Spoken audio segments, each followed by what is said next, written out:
pour des opportunités, l'année dernière, j'ai eu quelque chose qui m'a beaucoup marqué négativement. J'ai eu une opportunité dans un club de Portugal de 3e division.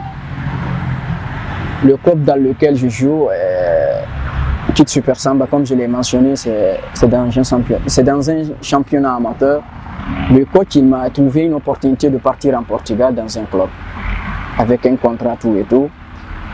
Le jour que je devrais partir à l'ambassade du Portugal pour mon visa et autres, ce même jour j'ai perdu mon passeport et ma carte de green card. Quelle triste histoire. Ce jour j'étais bouleversé et tout, vu que au début je me suis dit voilà, maintenant j'ai eu l'opportunité que je voulais partir en Europe, tenter ma chance. Mais Dieu a décidé autrement. C'est triste. C'est triste. Mais je me suis dit, Dieu, tout ce qu'il fait est bon. J'ai foi en Dieu. S'il n'avait pas voulu que j'aille en Europe, peut-être c'était dans mon propre intérêt. Ouais. Je dis toujours Dieu, tout ce qu'il fait est bon. Donc, j'ai jamais arrêté pour ça. C'est vrai que c'est une opportunité ratée, mais c'est pas cela qui va m'empêcher de continuer de me battre chaque jour. Je garde toujours espoir et puis je garde ça comme leçon de vie. Après avoir loupé cette opportunité, comment tu as pu digérer ça? Cela n'a pas été facile pour moi. Franchement, cela n'a pas été facile pour moi. Mais bon, je me suis dit, le succès n'est pas facile. Pour y accéder, il te faut des hauts et des bas. Donc, mentalement, je devrais être fort et puis continuer toujours de me battre. Parce que qui sait, peut-être je peux avoir une opportunité plus que ça. C'est à cause de ça que je n'ai pas abandonné. Je continue mes prières et autres.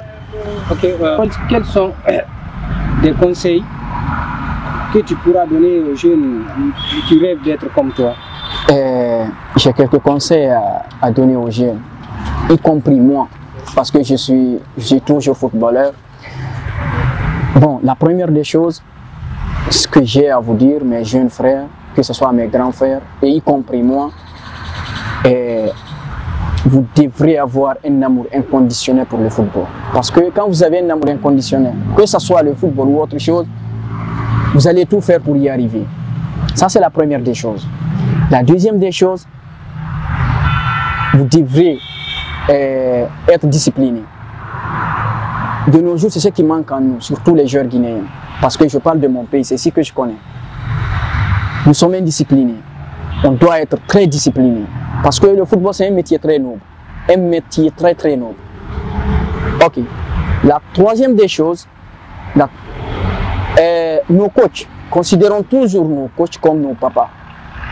On doit avoir un respect inconditionnel pour nos coachs. Parce que toute personne qui te donne du savoir, tu lui dois le respect comme s'il était ton père. Ok. La quatrième des choses que j'ai à dire,